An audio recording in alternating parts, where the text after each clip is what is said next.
Se paz, irmãos, pode tomar seu assento.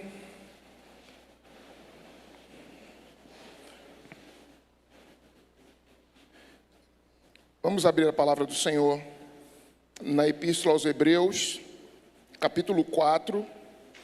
Epístola aos Hebreus, capítulo 4, dos versículos 14 ao 16 e do 5 ao 10.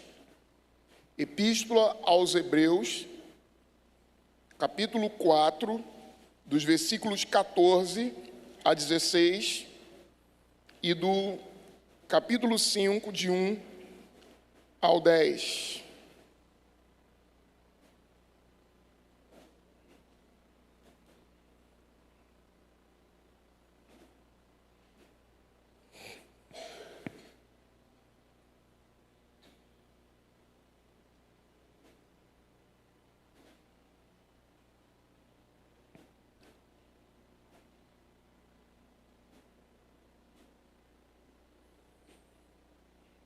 Vamos ler de forma alternada esse texto, que nos diz o seguinte: tendo, pois, a Jesus, o Filho de Deus, como grande sumo sacerdote, que penetrou os céus, conservemos firmes a nossa confissão.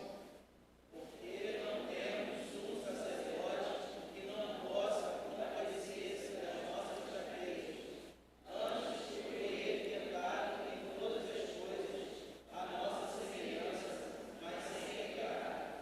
Acheguemo-nos, portanto, confiadamente junto ao trono da graça, a fim de recebermos misericórdia e acharmos graça para nosso socorro em ocasião oportuna. Porque todo sumo sacerdote, sendo tomado dentre os homens, é constituído nas coisas concernentes a Deus, a favor dos homens, para oferecer tanto dons como sacrifícios pelos pecados. E é capaz de condoer-se dos ignorantes e dos que erram, pois também ele mesmo está rodeado de fraquezas. E por esta razão devem oferecer sacrifícios pelos pecados, tanto do povo como de si mesmo. Ninguém, pois, toma essa honra para si mesmo, senão quando chamado por Deus, como aconteceu com Arão.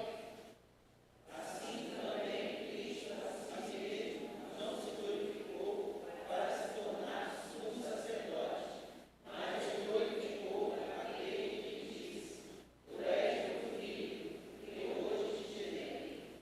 Como em outro lugar também diz: Tu és sacerdote para sempre, segundo a ordem de Melquisedeque.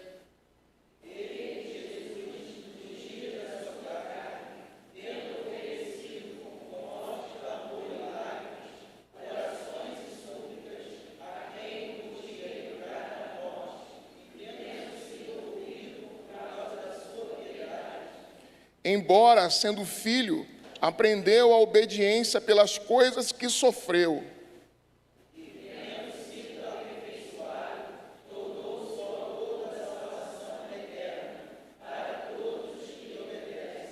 Tendo sido nomeado por Deus sumo sacerdote, segundo a ordem de Melquisedeque, palavra do Senhor.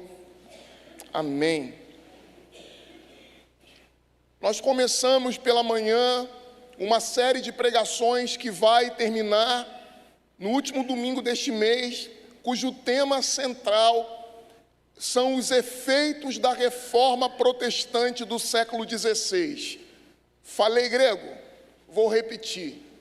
Os efeitos da reforma protestante do século XVI. Talvez para muitos isso seja um evento histórico que não tem nenhuma relação com a Igreja de Cristo. Mas eu quero dizer para você que você está enganado. Você está enganado porque a reforma protestante do século XVI foi um mover de Deus na história do mundo. De forma que o mundo foi marcado por uma mudança radical que começa dentro da igreja, que começa na Catedral de Wittenberg, quando Martim Lutero começa, chamado por Deus, um movimento de renovação da igreja. A igreja havia durante séculos, se afastado do evangelho simples. A igreja, durante séculos, havia se afastado do evangelho que os apóstolos e os primeiros pais da igreja haviam ensinado. E o que havia se tornado a igreja? A igreja havia se tornado um balcão de negócios, onde a fé era literalmente barganhada, onde os altares haviam se transformado em balcão, onde a moeda valia a salvação de almas. A igreja, durante toda a Idade Média, foi distanciando-se do Evangelho, distanciando-se de Cristo, da Escritura, da fé, distanciando-se da graça, distanciando-se da soberania de Deus. Durante séculos, a igreja, ao tornar-se uma igreja estatal, uma igreja que é controlada pelo Estado, ela foi tomando forma de uma instituição humana. Em 2017, nós comemoramos e celebramos 500 anos da Reforma. Por que é a Reforma tão importante para nós? É um evento histórico? Sim, é um evento histórico. Quando esse evento aconteceu? Em 1517, na Alemanha. O que isso tem a ver conosco? Tem a ver conosco porque existia uma única igreja, que era a Igreja Católica Apostólica Romana. E essa igreja, durante séculos, havia se distanciado do Evangelho, de Cristo. A salvação das almas era barganhada através das contribuições que eram oferecidas. À medida em que alguém oferecia uma indulgência, que alguém adquiria a compra de uma indulgência, essa pessoa considerava que a sua própria alma estava salva da morte eterna, do purgatório, ou de qualquer danação do inferno. As pessoas acreditavam que não era a graça de Deus que a salvava, que não era a graça de Deus unicamente suficiente e apenas Cristo suficiente para salvar as pessoas do inferno. Não, a igreja cumpria esse papel.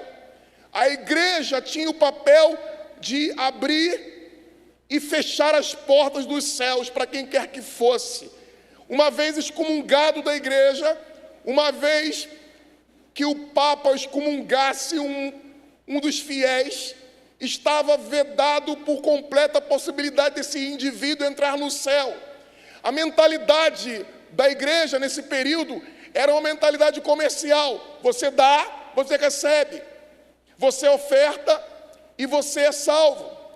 O que são as indulgências senão formas de tornar a piedade demonstrada através do dinheiro, do ouro, dos bens, das propriedades? Primeiro porque acreditava-se que as almas estavam no purgatório e não há nenhuma evidência bíblica da existência do purgatório. O único texto que diz a respeito de algo pouco parecido é o texto do livro de Macabeus, que não é um livro para nós canônico, mas sim apócrifo, e que fala, sim, muito superficialmente sobre isto, mas esse livro tem uma importância histórica, mas não sagrada, porque para nós não é um livro inspirado por Deus aos seus apóstolos. O purgatório é uma forma de se amenizar um problema sem solução, que a Bíblia claramente aponta que todos nós teremos que enfrentar, que é nesta vida que as escolhas são feitas e que as decisões são tomadas em relação à eternidade. Que é nesse plano e nessa história que nós entramos na eternidade e vamos para os céus, ou que nós entramos na eternidade e somos julgados e lançados na danação eterna. O purgatório é o meio do caminho, porque o purgatório acredita, aqueles que o ensinam como verdadeiro, que os que gozam de uma virtude extremada, os que têm virtudes e que vivem uma vida virtuosa, que são santos, que são mártires. Eles acreditavam que essas pessoas, elas haviam chegado a um nível de virtude tão grande que as virtudes delas serviam como um tesouro da igreja, que a igreja reservava para que, através das orações, esse tesouro, ou seja, essa virtude excedente, desnecessária. Pense numa pessoa virtuosa. Essa pessoa é tão virtuosa que as virtudes dela são suficientes para salvá-la e para salvar outros. Um equívoco, porque as virtudes individuais de ninguém são jamais suficientes para salvar quem quer que seja, porque apenas a virtude de Cristo é absolutamente necessária, porque toda virtude humana é incapaz de salvar o homem, muito mais ainda que essas virtudes sobrem e que seja feito um depósito, um banco, onde nós podemos sacar na medida em que você oferta e recebe uma indulgência. Esse é um problema que a igreja tinha, mas tantos outros. O que a igreja fez foi tirar a mediação de Cristo e transferir essa mediação para a igreja. Você não é salvo porque está em Cristo. Acreditavam há 500 anos atrás. Não, você não é salvo porque você está em Cristo. Você é salvo porque está na igreja. Você é salvo porque foi batizado. A criança que é batizada, e nós batizamos criança, mas não por esses motivos, mas acreditava-se que, à medida que batizava-se, a criança estava regenerada, e se ela morresse sem ser batizado, era pagã, porque morria sem o batismo. Todas essas e outras questões absurdas foram alvo de questionamento de Martim Lutero, um monge que rebela-se contra a tirania e os absurdos teológicos que a igreja apresenta.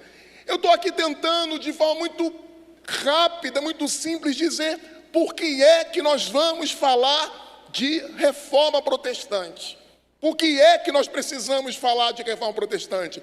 Para nos lembrarmos dos nossos fundamentos, para nos lembrarmos dos pilares que sustentam a nossa fé, para nós voltarmos para aquilo que é importante para nós.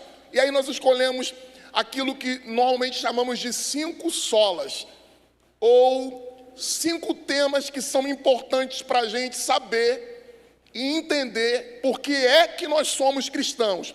Então, por que é que nós somos cristãos? A reforma foi um movimento de restauração e de volta ao Novo Testamento e aos pais da igreja.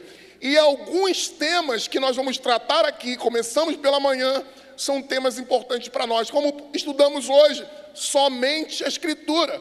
O que eu preciso para compreender a vontade de Deus e para determinar a minha própria vida? Somente a Escritura. E o que eu quero falar com você nessa noite? Somente Cristo.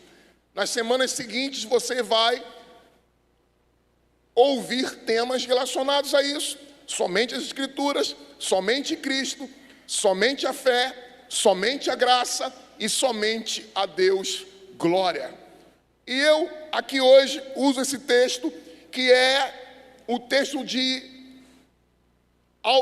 da epístola. Eu sempre vou falar com o meu caguete, epístola de Paulo aos Hebreus, me perdoem a minha predileção pelo apóstolo Paulo, mas é porque Paulo provavelmente foi o autor dessa carta, pelo menos eu assim acredito. Não há uma conclusão final, mas possivelmente Paulo é o autor dessa carta, mas a gente não pode dizer que foi. Mas estudiosos como eu já chegaram à conclusão que sim, foi Paulo. Foi Paulo. Então vamos tratar Paulo como autor dessa epístola também. E aí ele está nos 13 livros que Paulo escreveu.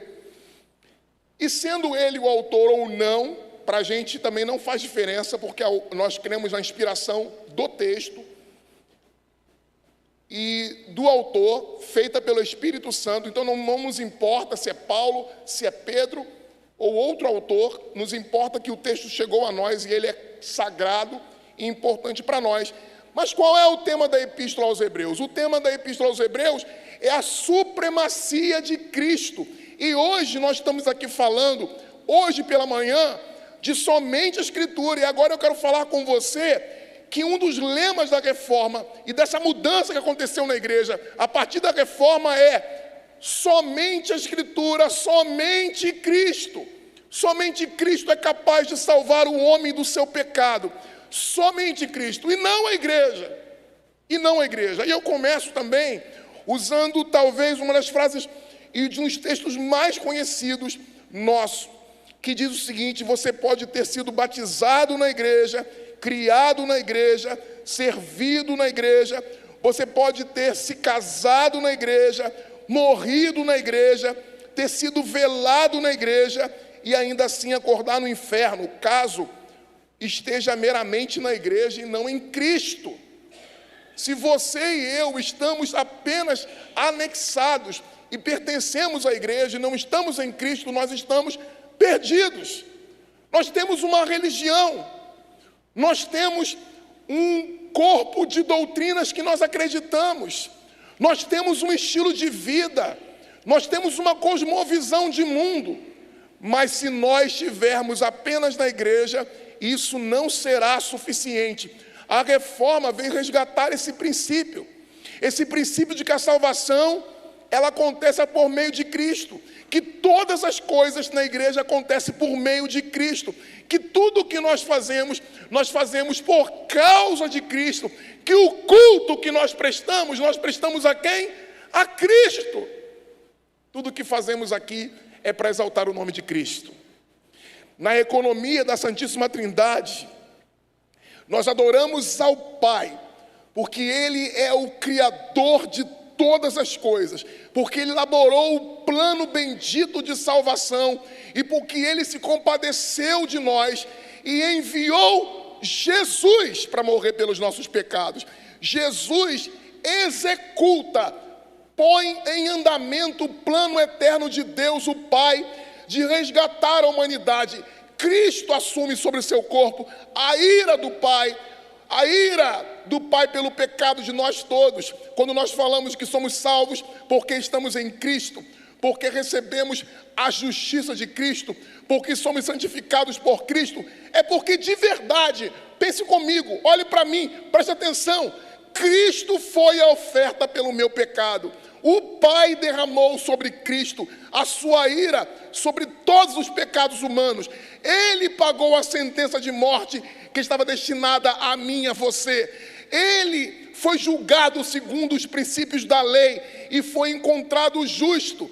Ele, Cristo, recebeu da parte de Deus as penalidades do inferno e desceu ao Hades, porque Ele foi vitorioso sobre os poderes de morte.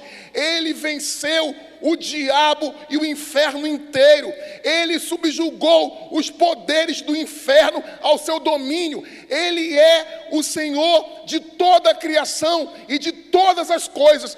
Cristo é o centro da igreja. Cristo é o centro da nossa adoração. E é isso que esse texto de Hebreus quer dizer. Veja comigo que a palavra sumo sacerdote se repete aqui por diversas vezes. Quem é o sacerdote? Quem é o sumo sacerdote? O sacerdote é quem está entre Deus e o homem. O sacerdote é quem faz mediação. Preste atenção numa coisa muito importante. Quando nós oramos, a forma de orar correta, nós oramos ao Pai por meio de Cristo, no poder do Espírito Santo. A oração sempre é dessa forma. Nós oramos ao Pai por meio de Cristo, através de Cristo, no poder do Espírito Santo. Nós não oramos a Cristo, nós oramos ao Pai por meio de Cristo, no poder do Espírito Santo. E todas as vezes que concluímos a nossa oração, oramos por meio de Cristo, através de Cristo, porque sem Cristo não há possibilidade nem sequer de nós falarmos com o Pai. O véu só foi rasgado e o acesso só foi possível por causa de Cristo. E é isso que o texto está nos dizendo, nos ensinando. Vejam comigo de forma mais clara. Tendo, pois, Jesus, o Filho de Deus, como grande sumo sacerdote que penetrou os céus, conservemos firmes a nossa confissão, porque não temos um sacerdote que não possa compadecer-se das nossas fraquezas. Antes, ele foi tentado em todas as coisas, a nossa semelhança, mas sem pecado. O que acontece aqui que o texto está dizendo para a gente é esse sacerdote, esse sumo sacerdote, que na antiguidade, que no Antigo Testamento, ele ocupava um lugar especial. Ele, uma vez por ano, ele levava as ofertas do povo de Israel a Deus, a fim de que o povo fosse purificado. E isso se repetia anualmente. Todos os anos o sacerdote ia. O sumo sacerdote chegava no altar, no Santo dos Santos, e oferecia sacrifício por todo o povo.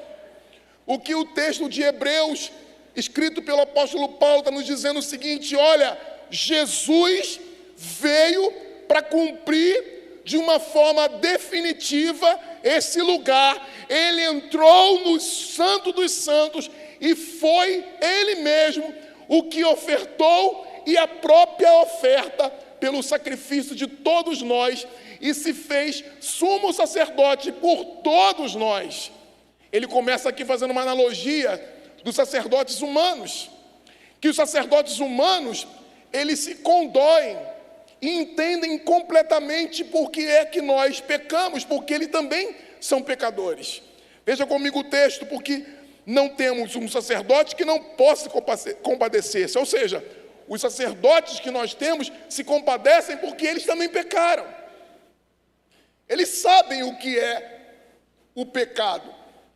Logo em seguida, mais à frente, o texto vai dizer, olha, que mesmo não tendo pecado, Jesus foi capaz de condoer-se pelos nossos pecados.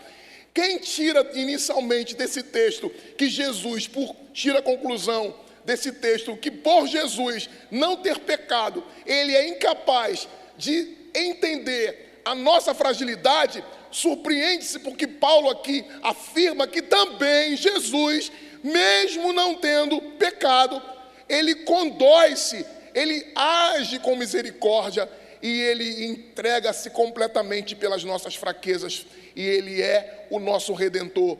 Isso está muito ligado ao que diz o profeta Isaías no capítulo 53, que diz que ele se tornou para nós a oferta pelos nossos pecados. Ele foi moído pelos nossos pecados, ele foi a oferta pelos nossos pecados, ele derramou-se na cruz e foi como um cordeiro morto pelos nossos pecados. De forma que nós estamos dizendo e afirmando aqui que um dos princípios da reforma não é a igreja que vai nos salvar, não é a nossa consciência doutrinária perfeita, somente Cristo irá nos salvar. Se a nossa confiança estiver em Cristo, nós estamos seguros. Se a nossa confiança estiver em Cristo, nós não iremos fracassar. Se nós estivermos sustentados pela palavra de Cristo e confiarmos não num conceito, numa ideia, numa doutrina, numa teologia, numa igreja, nós confiamos em Cristo. Amém? Diga glória a Deus. Porque Ele enviou o seu Filho Jesus Cristo. Deus seja louvado, porque Deus, o Pai, nos salvou.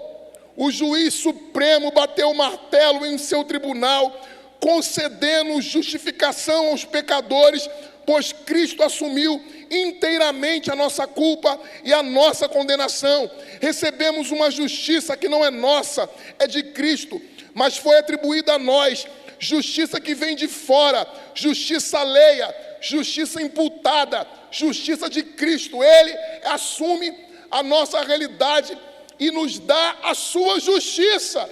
Nós somos vistos pelo Pai hoje como justos. Ele nos vê justificados por causa da justiça que vem de Jesus. Alguém pode ser condenado 2 vezes? Alguém pode ser condenado 2 vezes? É legal isso? Por que então que nós não podemos ser condenados? Porque um já foi condenado em nosso lugar. Diga glória a Deus. Um já foi condenado em nosso lugar, e o que foi condenado em nosso lugar foi Jesus Cristo. E tendo sido condenado pelos nossos pecados, ele desceu à sepultura, ele permaneceu na sepultura por 3 dias, mas a sepultura não pôde detê-lo, porque mesmo sendo condenado pelos nossos pecados, nele se achava a justiça do Pai, e a justiça do Pai e o poder do Espírito o levantou dos mortos, porque ele é o Deus eterno e perfeito. Mas ele morreu por você, ele morreu por nós, ele é o nosso sumo sacerdote. O que diz então a epístola? No versículo 16 ele diz: olha, por causa disso, porque ele nos salvou e porque ele é nosso sumo sacerdote, acheguemo-nos, portanto, confiadamente. Podem se achegar a Deus, o Pai. Acheguem-se junto ao trono da graça, a fim de recebermos o quê? Leia comigo, 1, 2, 3, 1. A fim de recebermos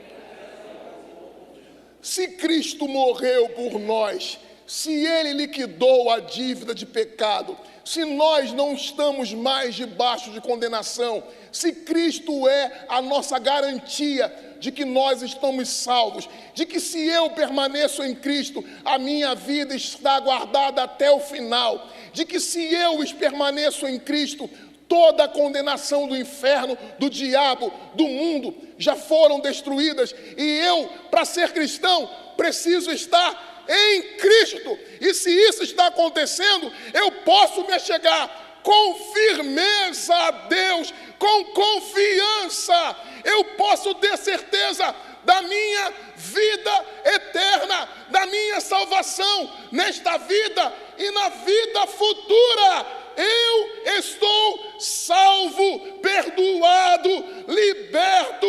Eu vou viver a eternidade. Eu vou conhecer a glória futura, não por meu pecado, que foi perdoado por minhas virtudes, mas por causa de Cristo. Ele me salvou e eu posso, em toda e qualquer situação, viver uma vida em paz com Deus, porque Deus, em Jesus, me amou profundamente e se entregou.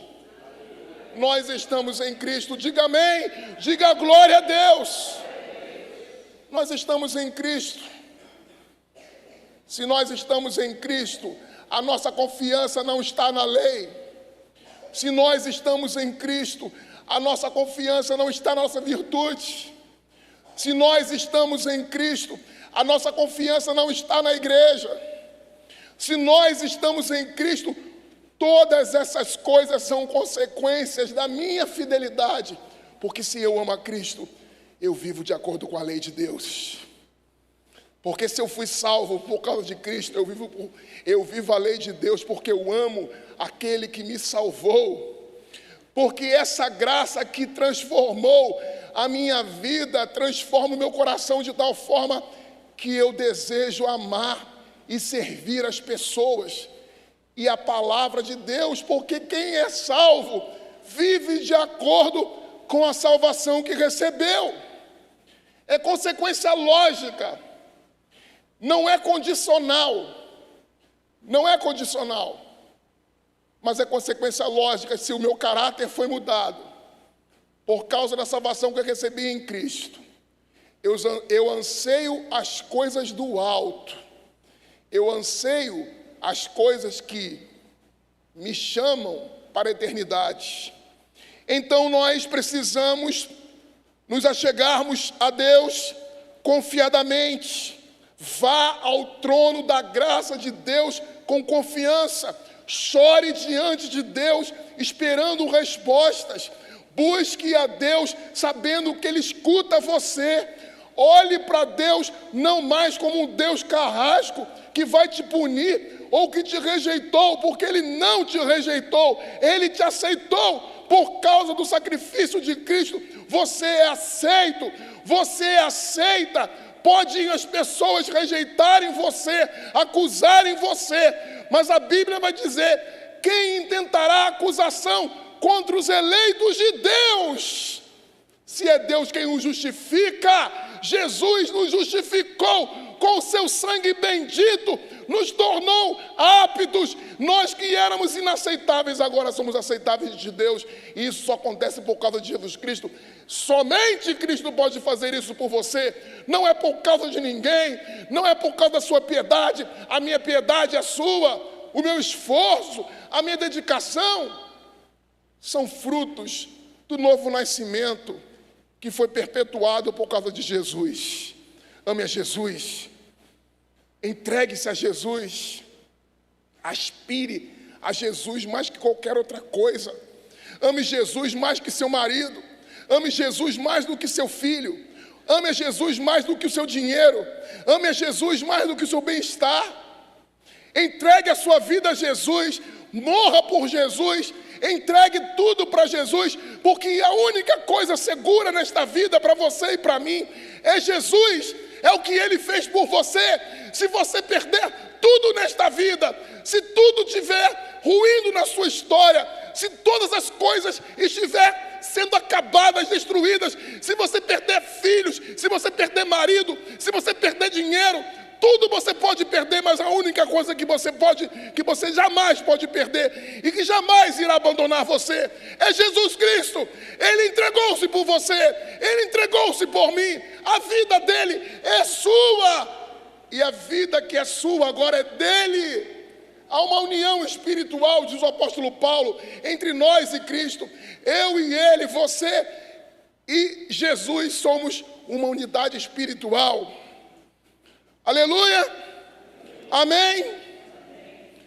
Todos sacerdotes, sendo, versículo 1 do capítulo 5, ele explica a supremacia do sacerdócio de Cristo, porque todo sumo sacerdote, sendo tomado entre os homens, é constituído das coisas concernentes a Deus, a favor dos homens. Para quê? Continua, enquanto eu bebo minha água. Continua.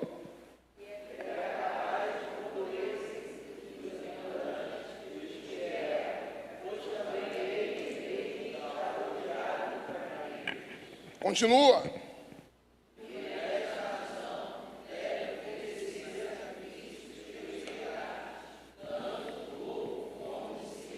Amém. Aí, como nós falávamos, é capaz de condoer-se dos ignorantes dos que erram, pois também ele mesmo está rodeado de fraqueza. Os sacerdotes humanos são assim. Os sacerdotes sabem o que significa a ignorância, o que significa a fraqueza. Todos os homens sabem porque experimentaram na própria carne. Jesus sabe porque ele é sensível à nossa realidade, porque ele a tomou para si. Ele não sabe porque ele pecou. Ele não sabe porque ele falhou. Há uma realidade que você e eu podemos, por vezes, esquecer. Mas o que eu preciso lembrar você, Jesus não era 50% Deus e 50% homem.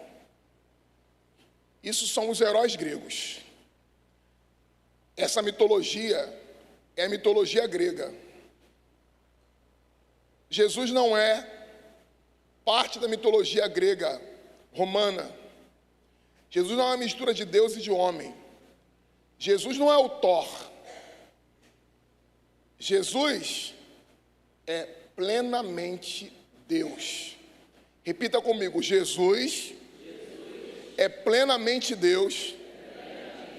Jesus é plenamente homem. Por isso ele sofreu no seu corpo todas as dores que nós enfrentamos e todas as dores que nós temos que lidar com o pecado. Jesus foi tentado pelo pecado. Você é tentado? Qual a tentação que mais te abala? Você sabe qual é a tentação que mais te abala. Pense no momento que você quase caiu, que você quase pecou, que você não consegue lidar com um tipo de tentação, de pecado. Pense num tipo de pecado que você tem dificuldade de lidar e de se conter. Pense que Jesus enfrentou durante 40 dias e 40 noites um ataque frontal do diabo, que todos os 40 dias ele, com fome e com sede, expôs a ele a todo tipo de tentação capaz de destruir um homem. E ele era um homem pleno, um homem que sente fome, um homem que sente sede, um homem que sente dor, um homem que padece, um homem que morre.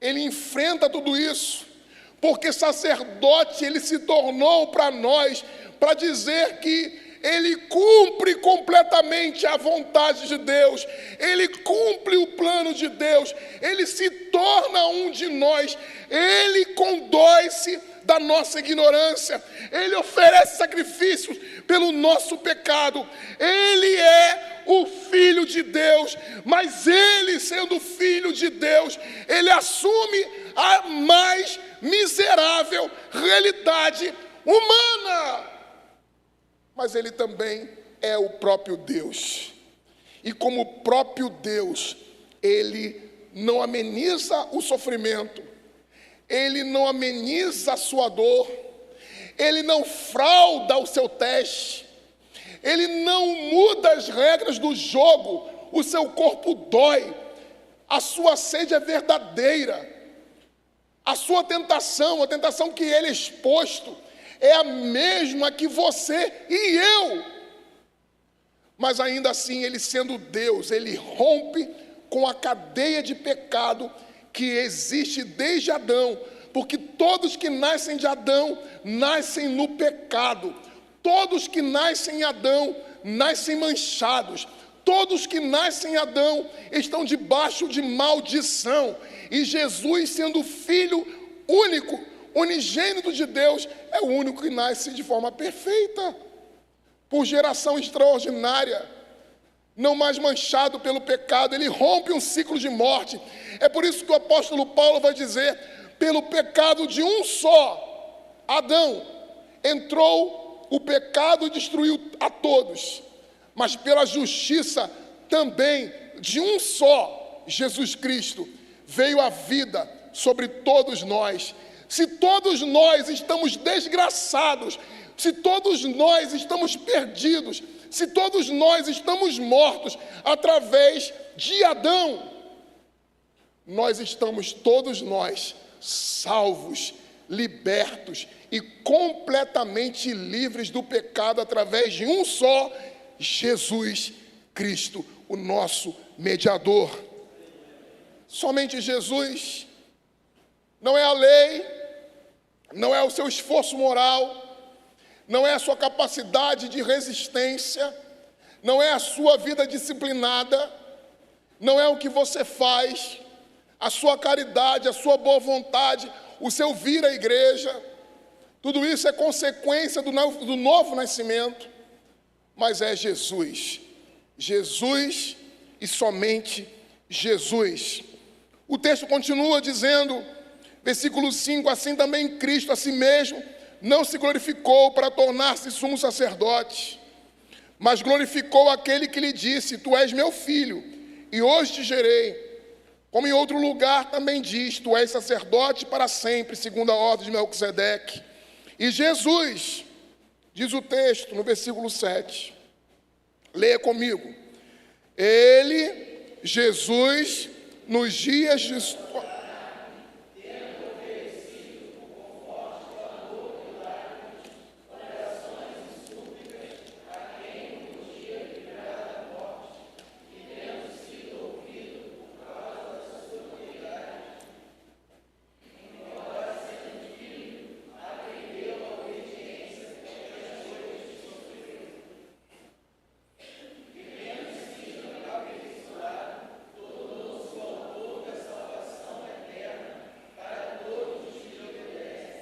Amém.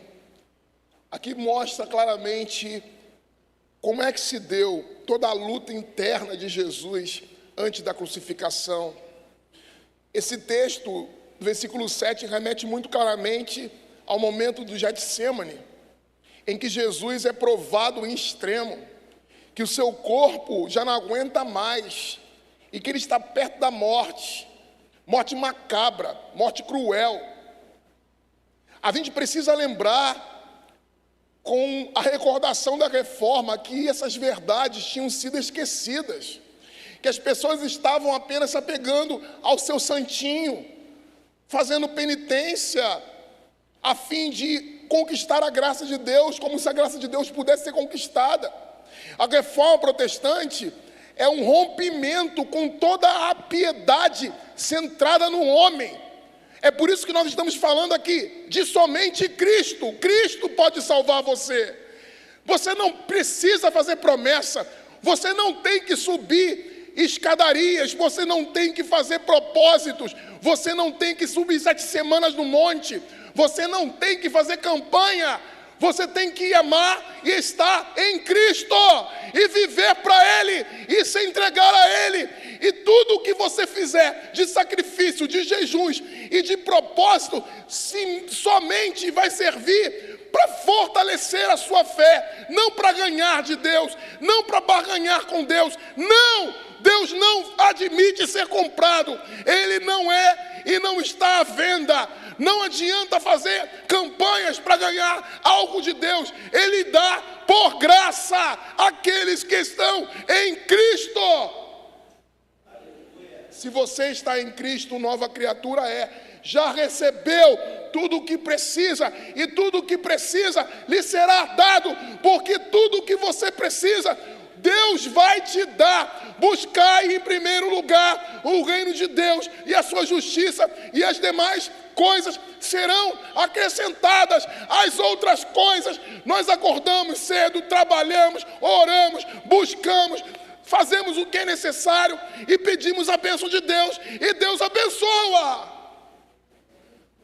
Mas o que você não poderia jamais fazer, nem a igreja por você, nem a sua piedade meticulosa em servir a lei, Cristo fez por você. Você estava perdido, eu também. Nós estávamos mortos, eu também. Mas Jesus nos salvou. Jesus nos salvou.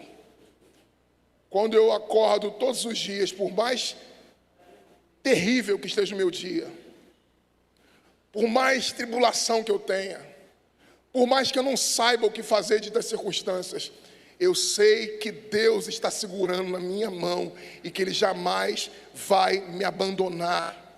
Eu sei que posso estar andando por um caminho de trevas, de dores, de angústias, de inferno na terra, mas eu sei que nada mudou nos céus, que Deus está olhando para mim dizendo: é meu filho, eu vou segurar na mão dele e não vou desampará-lo. Eu fui comprado pelo sangue de Cristo, e você também. Deus não muda de ideia, Deus não muda seus planos, Deus não muda a sua palavra, Deus não muda a sua ordem. Aquilo que Ele prometeu, Ele continua fazendo. Ele é o mesmo Deus, Ele não muda de ideia, Ele não sofreu caduquice, Ele não sofreu mudanças que fazem com que Ele mude a sua vontade permanece de pé. Ele é o seu Deus, a sua vida pertence a Ele. Ele vai cuidar de você até o final, na vida e na morte, nas trevas e na luz. Na luz Ele vai te fazer glorificar, nos sofrimentos Ele vai te aperfeiçoar. Seja o que você viva, seja a realidade que for, você está em Cristo, você é mais do que vencedor. Você e eu estamos em Cristo, amém? Na vida e na morte estamos em Cristo. Nos dias de sua carne, com forte clamor e lágrimas, orações, Ele clamou a quem poderia livrá-lo. Ele sofreu, Jesus sofreu, mas foi aperfeiçoado no seu sofrimento. Nós passamos semanas aqui falando sobre a epístola de Pedro, sobre sermos forasteiros nesse mundo, e que a marca de quem é forasteiro nesse mundo é o sofrimento. Mas no sofrimento nós encontramos amparo de Deus. O salmista diz: ainda que eu passe,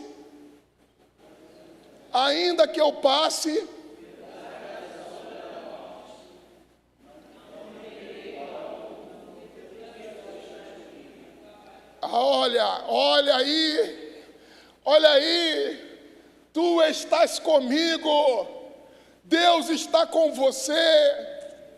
Pense também que Ele levou você até lá, porque nada acontece na vida dos crentes que Ele não permita. Ainda que você esteja passando pelo vale da sombra da morte, saiba que Ele está ao seu lado, porque Ele te levou até lá, porque em todas essas circunstâncias Ele está com você. Ele é Deus para todas as coisas, para a salvação e também para enfrentar os problemas, para enfrentar a dor, para enfrentar o diabo. Todas as coisas estão nas mãos de Deus. E o próprio Jesus diz, ao falar dos seus discípulos: aqueles a quem tu me destes, nenhum se perdeu, a não ser o filho da perdição. Quem pode arrancá-los da minha mão? Ele não vai deixar que nenhum dos seus filhos pereçam. Nenhum de seus filhos vai ficar pelo meio do caminho, nessa guerra que nós passamos, nessa realidade que nós vivemos, de tantas lutas, de tantas provações. Saiba que se você está em Cristo, você vai caminhando e você vai chegar no final da jornada, porque Deus estará ao seu lado. Ele vai caminhar com você, Ele vai te dar segurança diante das provações. Você vai vencer as tribulações. Olha, você está aqui porque você foi levantado por Deus para viver essa vida. Não é para lidar apenas com ela, é para enfrentar, é para vencer, é para ser aperfeiçoado. E Jesus, que é o exemplo e modelo de sofrimento, é também aquele que nos salvou, que nos deu o selo da promessa e que vai estar com você. Diz o texto que ele foi aperfeiçoado pelos sofrimentos que passou. E por isso nos garantiu que Ele é o autor da salvação. Jesus é o autor da salvação. Tudo está nas mãos dEle. Ele tem o cetro, Ele tem o cajado, Ele tem o domínio, Ele se assenta no trono. São todas essas imagens apontando que Jesus tem tudo sob controle. Ele é o leão da tribo de Judá, Ele é a raiz de Davi. Ele governa sobre todas as coisas, Ele é Deus, Ele governa os anjos, Ele governa o mundo, Ele fez você, Ele conta os anos, Ele está acima do tempo, a história é nada diante do que Ele pode fazer. Ele é Senhor de tudo e Ele é o seu Deus. Jesus é a única coisa que importa, somente Jesus importa, somente você vai vencer se confiar nele, se apega a ele, se entrega a ele, confie na provisão, na proteção, no cuidado, no amor, naquilo que ele faz por você, porque ele não vai mudar. Diga glória a Deus, diga aleluia, glorifique o nome do Senhor, porque ele é o seu Deus. Somente Jesus. Somente Jesus, somente Jesus, nada além de Jesus é o que você precisa. Se você tem Jesus, você tem tudo o que você precisa. Tudo o que você precisa está em Cristo. Conheça mais de Cristo, conheça o caráter dele, conheça a grandeza de Cristo. John Owen, um puritano do século 17, tem um livro lindo, fino, pequeno. Ele fala da grandeza de Cristo. Olha, quando você percebe a grandeza de Cristo, se deleita na grandeza de Cristo, isso não é algo especulativo, não é sobre doutrina, é sobre quem você ama, é sobre quem morreu por você, é sobre quem é capaz de tudo por você. quando você conhece o seu mestre, você fica com o coração em paz. Porque você sabe o que ele já fez e o que ele fará por você. Quando conhecemos mais Jesus, mais Jesus, mais Jesus, você sabe que nada é por acaso, que as coisas estão acontecendo, mas não estão descontroladas, elas estão diante de um plano perfeito de Deus, porque Deus não desampara os seus. Não desampara os seus. Jesus está com você, vai estar até o final com você. Aleluia! Deus seja louvado.